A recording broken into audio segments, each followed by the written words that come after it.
If you own a Leica M or an SL camera, or you're about to spend several $1,000s on your next Leica lens, you may want to wait. We're hearing about 5 new lenses being prepared for 2026 and 2027, including a long-awaited portrait prime, a far more practical SL zoom, and one major update to an iconic Leica lens that could make the current version considerably harder to buy today. You're watching Alt Buzz Lenses, and if you love Leica rumors, upcoming releases, and the kind of buying decisions that save you from upgrading twice, subscribe now, because this list ends with the one lens every M shooter has been waiting on. Let's start with the gap Leica has left unfilled for years.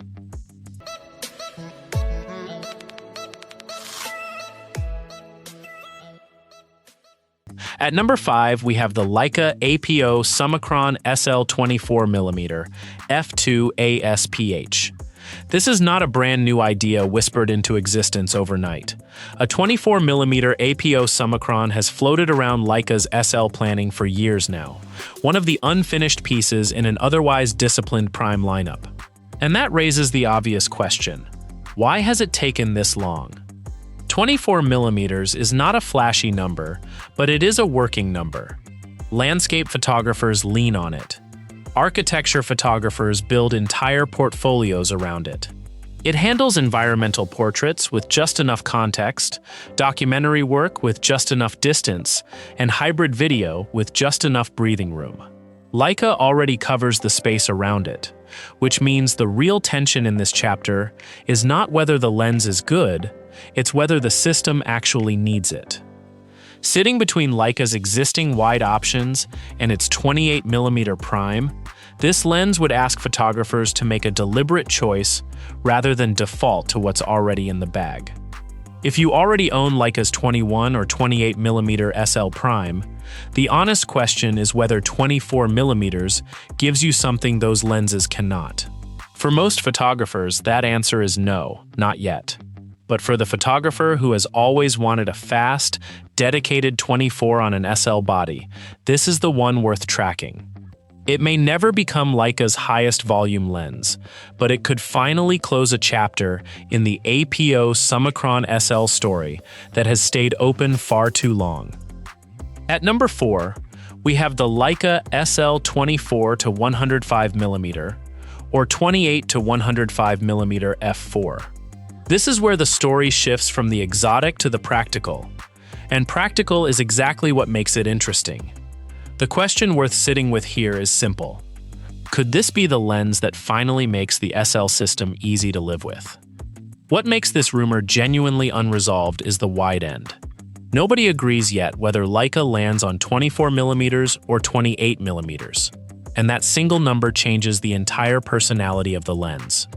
Leica already has the Vario Elmarite SL 24-90 f2.8-4, a lens with real credibility and a longer reach on the wide side. A new 105mm zoom trades some of that width for reach and consistency. A constant f4 aperture instead of a shifting one. That's not a lens built for exotic rendering. It's built for travel days, documentary assignments, portrait sessions, events, video work, the kind of shooting where carrying one lens all day actually matters. If Leica settles on 24-105, you get a stronger general-purpose range, useful in interiors, tight architecture, landscapes, and cramped video setups. If it's 28-105, Leica is signaling a different philosophy entirely, trading a sliver of width for something else further down the range. Neither configuration is confirmed, and that uncertainty is part of the story, not a gap in it. For current owners of the 24-90, this isn't an automatic upgrade. That lens still reaches f2.8 at the wide end, and it has already earned its reputation. The real decision comes down to a simple trade. Do you want the faster glass you already have, or a longer, more predictable range that might carry you through more of your day? If Leica gets this one right, it may quietly become the lens most SL owners actually reach for, more than any of the primes on this list. At number 3, we have the Leica SL APO 135mm. This is Leica stepping into territory that has become genuinely competitive again. The central question this time is not whether the market wants a 135mm portrait lens. It clearly does. The question is what Leica does differently once it gets there.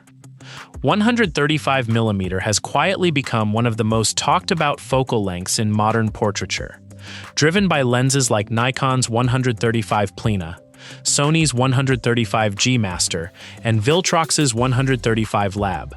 Any Leica entry here walks straight into comparison with some of the most celebrated portrait optics being made right now. That's a pressure Leica hasn't faced in quite this way before. Right now, Leica's longest dedicated portrait option is the APO Summicron SL 90mm f2, a lens plenty of photographers already trust. A 135 would push past it, offering greater working distance, stronger compression, and a kind of specialized framing that starts to edge towards stage and performance work without stepping fully into super telephoto territory. This isn't just another expensive prime being added for the sake of it. It's a genuine hole in the lineup, and Leica seems to know it.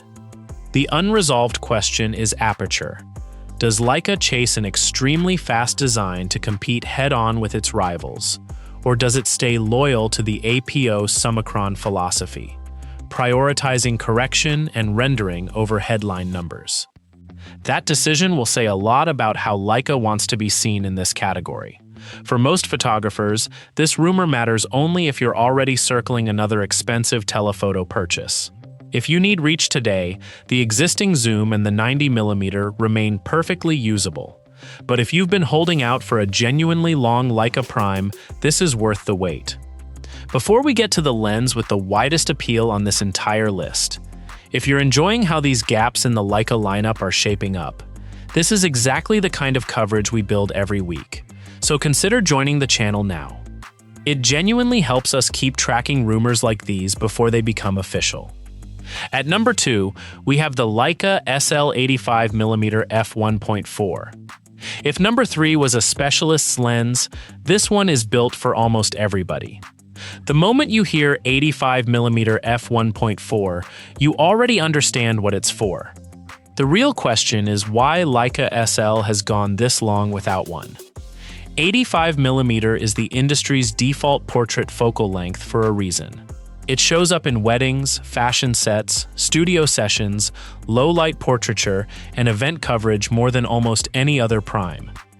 Right now, Leica's closest option is the 90mm APO Summicron at f2, an excellent lens, but a different proposition entirely. An 85 at f1.4 would create real separation, both in speed and in character, giving Leica two distinct portrait philosophies instead of one.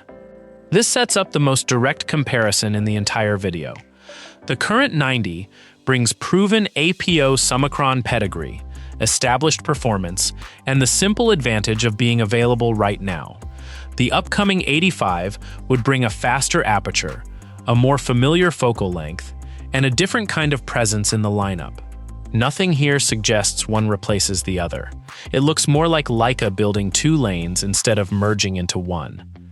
There's also a quieter possibility worth mentioning, that Leica could build this lens on an existing L-mount foundation, rather than engineering a fully independent APO design from scratch. If that's the direction, expect real questions about coatings, construction, autofocus tuning, and just how large the Leica premium becomes over what L-mount shooters can already buy from Sigma and other third parties. Those aren't small questions, especially for photographers coming over from Canon, Nikon, or Sony, who already know what excellent third-party portrait glass looks like.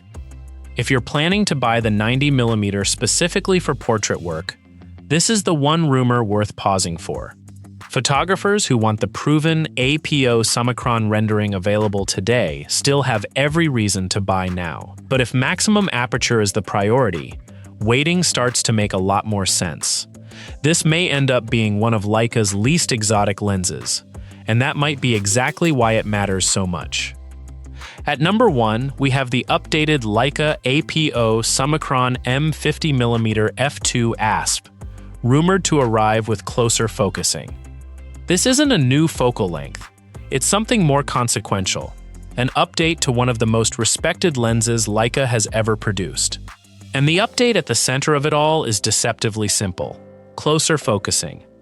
That might sound like a minor spec change next to a new aperture or an entirely new focal length. It isn't. For photographers who already live with this lens, it could be the most meaningful shift Leica makes all year. The current APO Summicron M50 focuses down to roughly 0.7 meters, a limitation rooted in traditional rangefinder mechanics. Familiar, yes, but Leica has been steadily moving other M lenses beyond that boundary, which makes the current 50 increasingly out of step with where the company's newer designs are heading. 50mm is not a niche focal length. It's the one photographers reach for in everyday shooting, documentary work, travel, portraits, reportage, and close and detail shots.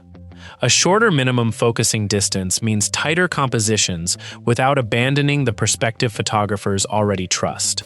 On a modern digital M using live view or a VisoFlex, that benefit becomes even more practical, not just theoretical. Leica's broader direction with its newer M lenses has been to preserve conventional rangefinder shooting while quietly extending what's possible through modern digital focusing methods. An updated APO 50 with closer focusing would fit that pattern perfectly, not as a surprising leap, but as the next logical step in a strategy Leica has already been building toward. If you already own the current APO 50, closer focusing alone probably isn't reason enough to replace an exceptional lens. Ask yourself honestly how often you actually hit that current focusing limit, whether you shoot primarily through the rangefinder or lean on live view, and whether a future version, likely larger or more expensive, would really serve you better than what's already in your bag. But if you're preparing to buy the current APO 50 today, this is different. This is the Leica project worth watching most closely before you spend that kind of money, because the biggest story on this list might not be a new lens at all. It might be Leica quietly modernizing one of its most respected lenses by fixing the one thing that's increasingly kept it apart from the rest of the M lineup. 5 lenses, 5 very different reasons to pay attention. The 24mm completes a wide-angle prime lineup that stayed unfinished for years. The 24-105 zoom could quietly become the lens most SL owners actually use day to day. The 135 fills a long missing telephoto portrait gap. The 85 gives Leica SL the fast portrait prime it's been without since the system began, and the updated APO 50 may modernize a lens photographers already trust, already own, and already consider one of the benchmarks of the entire M system. So here's the real question. Which of these 5 lenses would you actually wait for? And which current Leica lens would you still buy today without hesitation? And if Leica does bring closer focusing to the APO Summicron M50, would that be enough to make you replace the version you already own? Tell us in the comments, because this is exactly the kind of decision worth talking through before you spend Leica money. If you want these Leica rumors, and the ones coming out of Canon, Nikon, Sony, and Fujifilm, tracked before they go mainstream, subscribing to AltBuzz lenses is the easiest way to stay ahead of them. Some lenses arrive to fill a gap. Others arrive to change what you thought you already knew. Somewhere between those 5 rumors is the next lens you'll spend years with. We'll be here when Leica makes it official.